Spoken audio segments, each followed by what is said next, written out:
بسم اللہ الرحمن الرحیم۔ آج کے ہمارے لیکچر کا عنوان ہے انشائیہ۔ انشائیہ عصر حاضر کی ایک اہم نثری صنف ہے۔ آج کے لیکچر میں ہم انشائیہ، اس کی تعریفات اور اس کی خصوصیات کے بابت گفتگو کریں گے۔ سب سے پہلے چلتے ہیں انشائیہ کی تعریف کی جانب۔ انشائیہ بنیادی طور پر لفظ انشاء سے نکلا ہے۔ اس کے لغوی معنی جب ہم مختلف لغات میں دیکھتے ہیں تو کچھ اس طرح کے معنی ہمیں ملتے ہیں: عبارت، بات پیدا کرنا اور طرز تحریر وغیرہ۔ اگر ہم اس صنف کے اصطلاحی معنی دیکھیں تو کچھ اس طرح کے معنی ہمیں ملتے ہیں کہ انشائیہ نثری ادب کی ایک لطیف صنف ہے جو ایک مختصر ادبی مضمون کی مانند ہوتی ہے، لیکن یہ مضمون سے الگ انداز رکھتی ہے۔ انشائیہ وہ ہلکی پھلکی تحریر ہے جس میں کسی موضوع پر بے ساختہ اور بے تکلفانہ اظہار خیال کیا جاتا ہے۔ انشائیہ بھی اردو ادب کی کئی اصناف کی طرح ایک امپورٹڈ صنف سخن ہے جو مغرب سے آئی۔ انگریزی میں انشائیہ کے لیے ایسے، لائٹ ایسے یا پرسنل ایسے کی اصطلاحات استعمال کی جاتی ہیں۔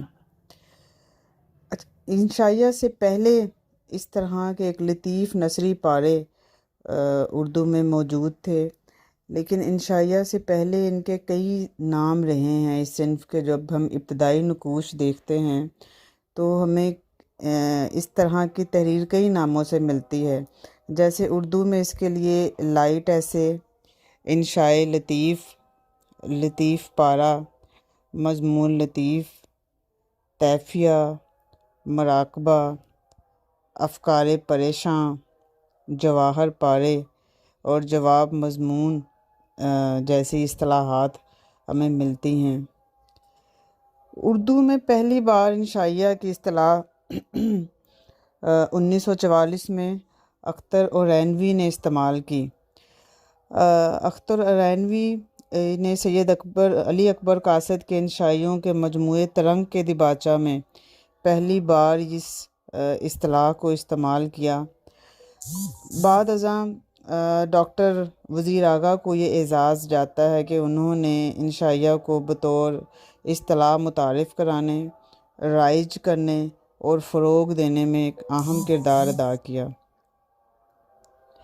اب ہم آتے ہیں انشائیہ کی مختلف تعریفات کی جانب۔ مختلف اہل علم اور ادیبوں نے انشائیہ کو مختلف انداز میں بیان کیا ہے۔ سب سے پہلے ڈاکٹر وزیر آغا کے الفاظ دیکھتے ہیں۔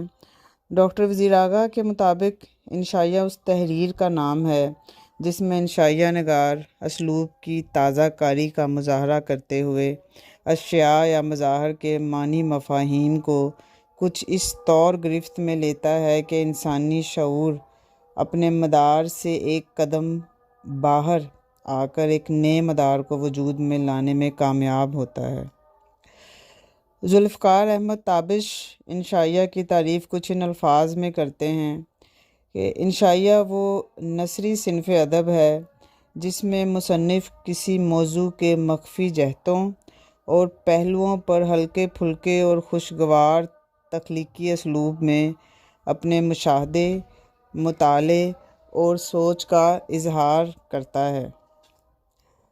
عبد الماجد دریابادی کے مطابق انشائیہ کی امتیازی خصوصیت حسن انشاء ہے۔ یہ اس کے نام ہی سے ظاہر ہے۔ انشائیہ وہ ہے جس میں مغز و مضمون کی اصل توجہ حسن عبارت پر ہو۔ ڈاکٹر محمد حسنین انشائیہ کی تعریف کچھ ان الفاظ میں کرتے ہیں کہ انشائیہ نثر کی غزل ہے جس کا ہر جرہ ایک نیا کیف اور سرور بخشتا ہے۔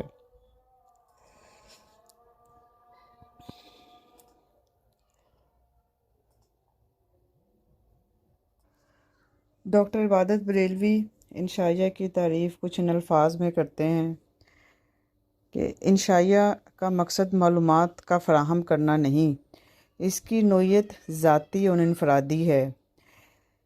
اس میں ایک داخلی آہنگ پایا جاتا ہے جس کی حدیں غنائیت سے جا ملتی ہیں۔ جمیل آذر انشائیہ کی تعریف کچھ ان الفاظ میں کرتے ہیں کہ انشائیہ میں غزل کا سا اعجاز، افسانے کا تاثر، ناول کا سا فلسفہ حیات اور ڈرامے کے انتظاریہ لمحات اور اس کے پس منظر میں طنز و مزاح کی دھیمی دھیمی سمفنی ہوتی ہے، اور ان سب پر مستضاد انکشاف ذات جو خاص انشائیے کے لیے مختص ہے۔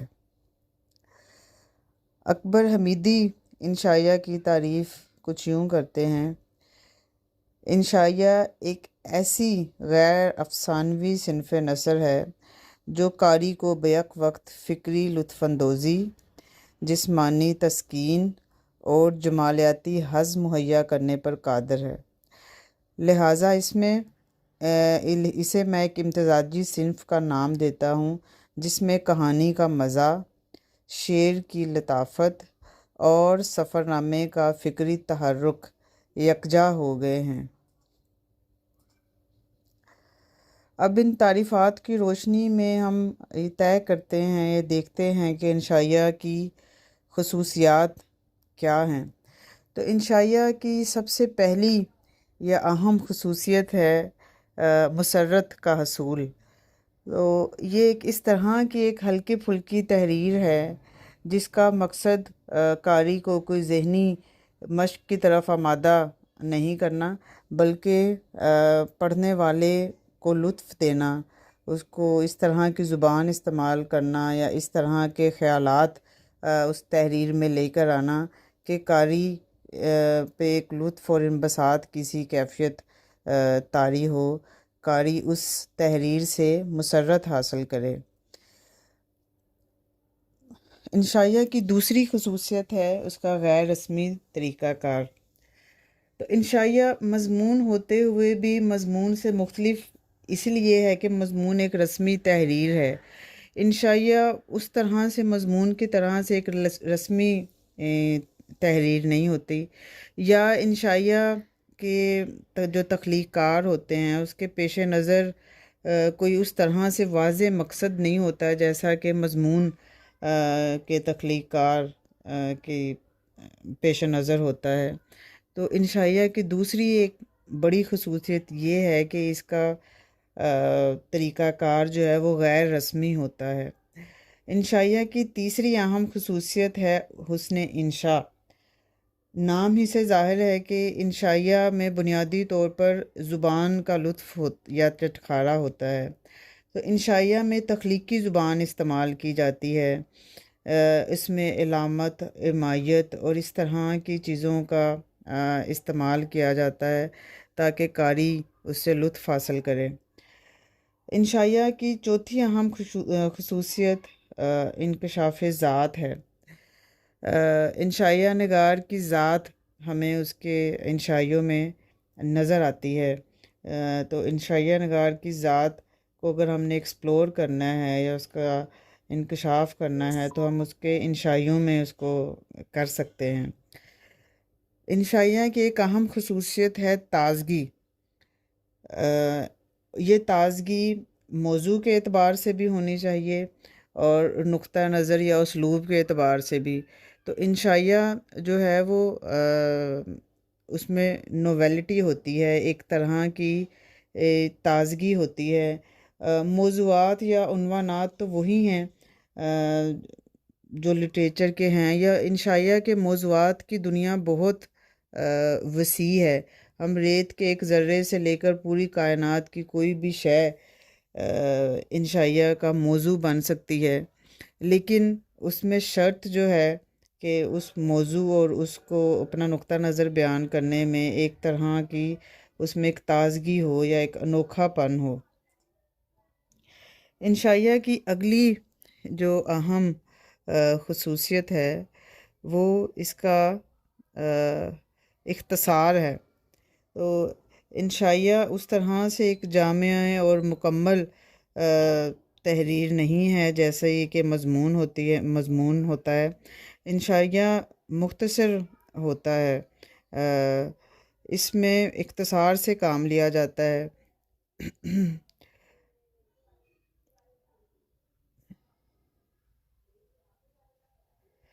انشائیہ کی دنیا چونکہ محدود ہوتی ہے، اس لیے اس میں اپنے احساسات اور تخیلات کو اختصار کے ساتھ پیش کرنے کی صحیح کی جاتی ہے۔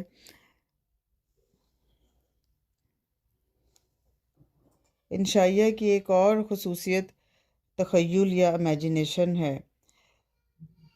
تو انشائیہ میں تخیل کی کارفرمائی نہ ہو تو وہ انشائیہ نہیں رہے گا، وہ ایک عام تحریر بن جائے گی۔ انشائیہ کے لیے تخیل ضروری ہے۔ ایک اور انشائیہ کی خصوصیت ہے طنز و مزاح۔ تو انشائیہ چونکہ ایک ہلکی پھلکی تحریر ہے، تو اس میں کہیں کہیں انشائیہ نگار طنز سے کام لیتا ہے، کہیں کہیں مزاح سے کام لیتا ہے، لیکن یہ اس طرح کا طنز و مزاح نہیں ہے جس کا مقصد جو ہے وہ کوئی معاشرے کی اصلاح ہو، یا یعنی اس میں طنز و مزاح بھی جو ہے وہ ایک ہلکے پھلکے انداز میں کیا جاتا ہے شگفتگی قائم رکھنے کے لیے۔ اچھا، انشائیہ کی ایک خصوصیت اس کی بے ترتیبی ہے۔ انشائیے میں اس طرح کی ترتیب نہیں ہوتی جس طرح کی کسی مضمون میں ہوتی ہے، چونکہ اس میں تخیل ہوتا ہے اور امیجنیشن ہماری جو ہے نا وہ کبھی بھی ایک سیکوینس میں یا اس طرح سے نہیں ہوتی، تو انشائیہ میں ایک طرح کی بے ترتیبی ہوتی ہے، اور یہی بے ترتیبی انشائیہ کا حسن ہوتا ہے۔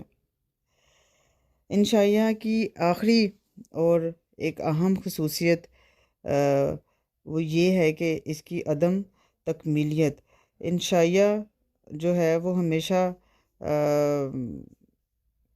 اس کا اختتام نہیں کیا جاتا، جس طرح سے ایک افسانہ ہوتا ہے اس کو ختم نہیں کیا جاتا، اس کا اختتام قاری پہ چھوڑا جاتا ہے، اسی طرح سے انشائیہ کو بھی داستان یا ناول کی طرح بالکل ختم نہیں کیا جاتا، بلکہ اس کا اختتام قاری پہ چھوڑا جاتا ہے۔ تو یہ کچھ انشائیہ کی خصوصیات ہیں۔ دیگر اس طرح کی چیزیں ہم جو کتابیں میں تجویز کروں گی جس سے ہم مزید پڑھ سکتے ہیں، وہ ہے ڈاکٹر وزیر آغا کی انشائیہ کے خد و خال، ڈاکٹر انور سدید انشائیہ اردو ادب میں، ڈاکٹر سلیم اختر انشائیہ کی بنیاد، سید محمد حسنین انشائیہ اور انشائیے۔ اس کے علاوہ اوراق کا انشائیہ نمبر ہے جو مئی 1985 میں شائع ہوا، وہ انشائیہ اور اس کی مبادیات کے حوالے سے ایک بڑا خوبصورت نمبر ہے۔